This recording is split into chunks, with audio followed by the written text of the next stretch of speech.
ये कहानी है ब्रेंडन की, जो कि एक सेक्स और प्रॉन एडिक्ट है। सुबह से लेकर शाम तक बस यही उसके दिमाग में चलता रहता है। एक दिन उसकी बहन अचानक से उसके साथ आके रहने लगती है, जिसके बाद उसकी लाइफ पूरी तरह से बदल जाती है। इस मूवी का नाम है शेम। मूवी शुरू होती है 30 साल के ब्रेंडन को दिखाते हुए, जो कि न्यूयॉर्क सिटी में एक कॉर्पोरेट सेक्टर में काम करता है। ब्रेंडन एक सेक्स एडिक्ट है। वो सुबह उठ के पहले हिलाता है। वो दिन भर इसके बारे में सोचता रहता है। हालांकि जब वो घपाघप नहीं भी कर रहा होता है तब भी इसके बारे में सोचता है। वो ऑफिस के अपने कंप्यूटर में गंदी वीडियोस देखता है और कई बार तो ऑफिस के वॉशरूम में हिलाता है। ऑफिस जाते टाइम और ऑफिस से आते टाइम लड़कियों को गंदे नजर से घूरता है। रात को क्लब जाता है लड़कियों के साथ घपाघप करने के लिए, और अगर उनसे भी उसका मन नहीं भरता तो वो लड़कियों को घर पर बुलाकर उससे अपना मन भरता है। उसकी एक बहन भी है जिसका नाम है सिसी। सिसी लॉस एंजलिस में रहती है और पिछले कई दिनों से वो ब्रेंडन को कॉल कर रही है, पर ब्रेंडन किसी वजह से उसको इग्नोर कर रहा है। एक दिन ऑफिस जाते टाइम वो मेट्रो में एक लड़की को देखता है। आगे से वो लड़की भी उसे देख रही होती है, पर कुछ ही देर में वो लड़की समझ जाती है कि ब्रेंडन के इरादे कुछ ठीक नहीं है, और अपना स्टॉप आते ही वो जल्दी से निकल के वहाँ से चली जाती है। ब्रेंडन भी मेट्रो से निकल के उसका पीछा करने लगता है, मगर वो लड़की भीड़ में कहीं खो जाती है। ऑफिस में ब्रेंडन के बॉस का नाम था डेविड। हालांकि डेविड उसका बॉस था, लेकिन दोनों काफी फ्रेंडली थे। ऑफिस के बाद वो दोनों अपने और भी कुछ दोस्तों के साथ क्लब जाते हैं, जहाँ डेविड एक लड़की से फ्लर्ट करने लगता है, मगर वो लड़की डेविड को नहीं बल्कि ब्रेंडन को पसंद करने लगती है। दोस्तों, भले ही ब्रेंडन का नजर गंदा था, मगर उसका पर्सनैलिटी और बात करने का तरीका काफी चार्मिंग और सोफिस्टिकेटेड था, जिससे लड़कियां पहली नजर में उसको पसंद कर लेती थी। क्लब से निकलने के बाद वो लड़की ब्रेंडन को लिफ्ट देती है और दोनों एक सुनसान जगह पे घपाघप करते हैं। जिसके बाद वो अपने अपार्टमेंट लौटता है और देखता है कि अपार्टमेंट पहले से खुला है। वो एक बेसबॉल बैट उठा के धीरे धीरे आगे बढ़ता है और देखता है कि उसकी बहन सिसी आई हुई है। दोस्तों, सिसी लॉस एंजलिस में एक सिंगर थी और अभी न्यूयॉर्क में वो अपने बॉयफ्रेंड के साथ शिफ्ट होने वाली थी, मगर रिसेंटली उनका ब्रेकअप हो गया था और सिसी के पास रहने के लिए कोई जगह नहीं था। वो ब्रेंडन से कुछ दिन के लिए उसके अपार्टमेंट में रहने के लिए रिक्वेस्ट करती है और कहती है मैं सोफे पर सो जाऊंगी। दोस्तों, ब्रेंडन के लिए अपना सेक्स लाइफ और प्राइवेसी बहुत ही ज्यादा मैटर करता था, बट क्योंकि सीसी उसकी खुद की बहन थी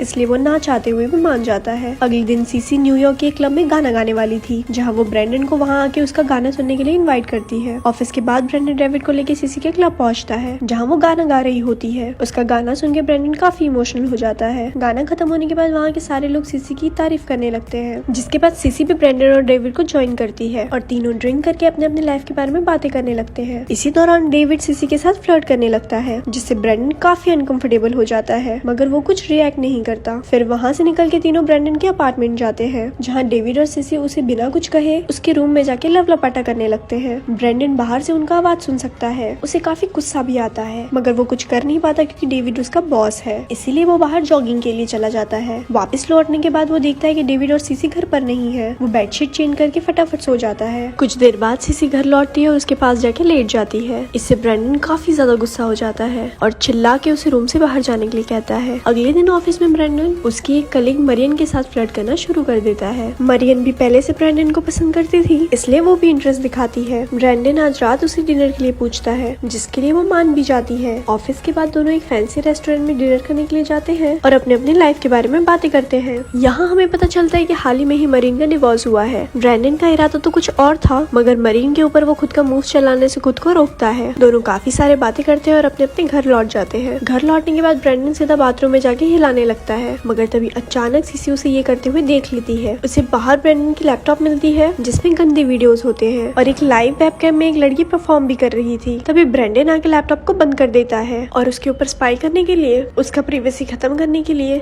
जो मन में आया उसे सुनाने लगता है। सीसी उसे माफी भी मांगती है, मगर ब्रेंडन उसके ऊपर काफी चिल्लाता है, जिससे अपसेट होकर सीसी अपार्टमेंट से बाहर निकल जाती है। इसके बाद ब्रेंडन अपने लैपटॉप के साथ साथ सारे सीडीज, मैगजीन और सेक्स टॉय को एक थैली में भर के डस्टबिन में फेंक देता है। अगले दिन ऑफिस में जाके ब्रेंडन सीधा मरियम से मिलता है और उसको किस करता है। फिर दोनों एक बढ़िया होटल रूम में जाते हैं, जहाँ ब्रेंडन मरियम से छुप के पाउडर लेता है, जिसके बाद दोनों बिस्तर गर्म करने लगते हैं, मगर ज्यादा पाउडर लेने के कारण ब्रेंडन उसे पूरी तरह से सेटिस्फाई नहीं कर पाता, जिससे वो डिसअपॉइंट होकर वहाँ से चली जाती है। पाउडर का असर खत्म होने के बाद ब्रेंडन वहाँ एक लड़की को बुलाता है और अपने आप को सेटिस्फाई करता है। फिर वो घर आके कार्टून देख रहा होता है, तब सीसी बाहर से आती है। वो डेविड को कॉल करने की कोशिश कर रही थी। ब्रेंडन उसे कहता है तुम डेविड से दूर रहो क्योंकि वो मेरा बॉस है और उसका एक फैमिली भी है। सीसी उससे माफी मांगती है मगर ब्रेंडन और भी ज्यादा चिढ़ जाता है। वो कहता है मुझे नहीं पता तुम कहाँ जाओगी लेकिन तुम कल ही इस घर को छोड़ के यहाँ से चली जाओगी। सीसी कहती है तुम मेरे भाई हो, हम फैमिली है,